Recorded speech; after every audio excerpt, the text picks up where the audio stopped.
Hey guys, Alicia Daniel Hall, Pompano Beach realtor, as well as estate planning and probate attorney, and I am back with another real estate market report. We are going to be looking at the real estate market for the month of May in 2022.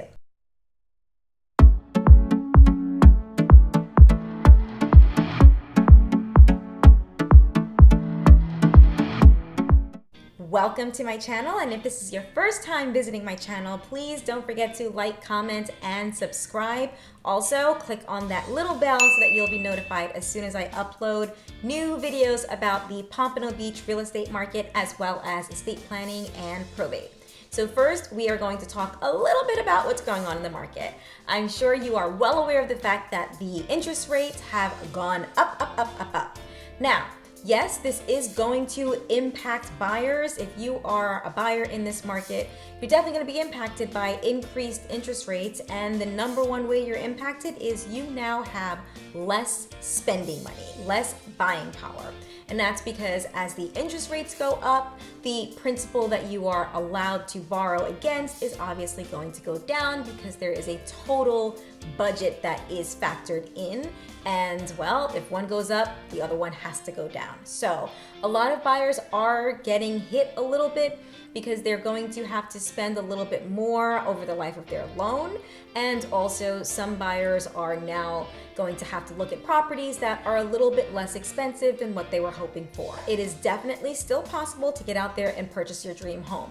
Another thing that is also being impacted by the increase in interest rates is we are seeing a little bit, not something significant guys, so let's not go out there and get excited, but we are starting to see a little bit of a slowdown as far as how long properties are going to be on the market. So you're not really seeing the properties get swiped up to the first day of listing. It's taken a couple of days, but these properties are still selling. So if you're in the market to buy something or sell real estate here in Pompano Beach or anywhere in South Florida, feel free to contact me, schedule a consultation, and let's talk about what you need and how I can help you. With that being said, let's jump into the market report and see what happened here in Pompano Beach in the month of May. So as always, I start with the single family residences, and we had 68 closed sales in May, and that is down 12% from this same time last year. But the median sale price has actually increased to $477,500, and that is up 6.1%. The month supply of inventory is down at 1.7 months. This time a year ago, it was 2.1 months. And let me remind you again what the month supply of inventory shows. This is how we determine whether we are in a seller's market or a buyer's market. The month supply of inventory metric shows us how long it would take for us to sell the properties that are currently on the market if nothing new comes on the market. So right now, if no new properties are listed for sale, it would take us 1.7 months in order to sell the current properties that are already listed based on the current sales trends. So a balanced market is 6 to 7 months supply of inventory. 8 or above is going to be a buyer's market, which means there are less buyers than sellers, less buyers than properties available. And anything below 6, you're looking at a seller's market, and that's what we're still in. And what a seller's market means is we have a situation of less inventory, so less properties available for sale, then we have buyers, which means we have buyers competing for less properties. Again, we are still in a seller's market, and we have been for quite some time at this point. Active inventory is going to show us the number of properties that remained on the market. So these are properties that were already on the market as of April 30th, and they still continue to be on the market by May 1st. We had 125 properties on the active inventory list, and that is down 22%. So there you go, you see the change in the inventory. Our inventory that month was down 22%, and that's indicative of it being a seller's market because we do have a low inventory situation, and that means that our buyers are just competing for less properties right now.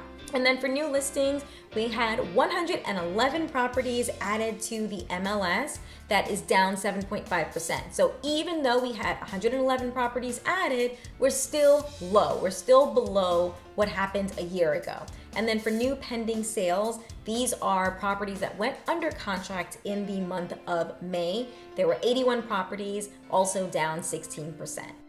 Next, we're going to take a look at the same metrics, but for townhomes and condos. Now remember, townhomes and condos tend to cost a little bit less than your single family residence, but they do come with associations. So a homeowners association or a condo association, and that means there's going to be a little bit more as far as red tape that you have to clear through in order to get to your closing. You're going to have to be approved by the board of the association, most likely. Some associations have restrictions on who may purchase. They may have, for example, a credit score minimum.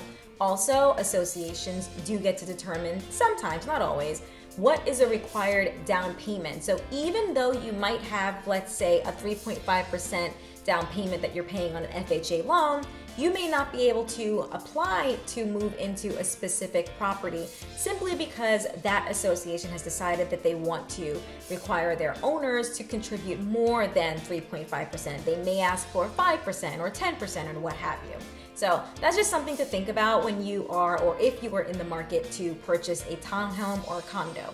If you are considering purchasing either a townhome or a condo, and you're thinking about, maybe down the road, hey, I think I want to possibly keep this as an investment property and grow up to another property, something bigger for my family, maybe something further east on the beach or something along those lines, you want to be mindful of whether the association has any restrictions on rentals. So if you know for a fact that you want to rent your property out in the future, or you know for a fact that you're literally buying this property right now for investment purposes, that is your goal, then you absolutely don't want to purchase in an association that does not allow any sort of renting. If they do allow renting, you want to know what those restrictions are. It wouldn't make any sense if you're thinking along the lines of maybe an Airbnb. You wouldn't want to purchase property where the association does not allow more than one rental per year, i.e. no short-term rentals. So these are the kinds of things and questions you need to ask when you are looking at condos and townhomes if you are thinking about possibly using it as an investment. Okay, now let's take a look at the numbers. For closed sales, we had 136 closed sales. That's down 32% from the same time last year. But our median sale price is up to $305,000. That is up 56% from a year ago. That is a big, big increase. Month supply of inventory, we are at 1.5 months, so still a seller's market. But take a look at this time last year. We actually had more properties last year. There were 1.8 months of inventory available. So that's a marked difference. That's something to pay attention to, and let's see what's going to happen going forward, especially now that interest rates have gone up a bit. Active inventory, just a reminder, these are properties that were already available and on the market as of April 30th. And so when May 1st rolled around, they still had not been sold, and so they are considered active inventory. We had 212 properties. That's down 21% from last May. And for new listings, we had 165 properties were added to the MLS in May, down 5.2%. So there you go. You see those two inventory numbers, again, showing why we are still in a seller's market with low inventory. And for new pending sales, properties that went under contract in the month of May, we are at 134 properties that were under contract. That's down 37% from a year ago.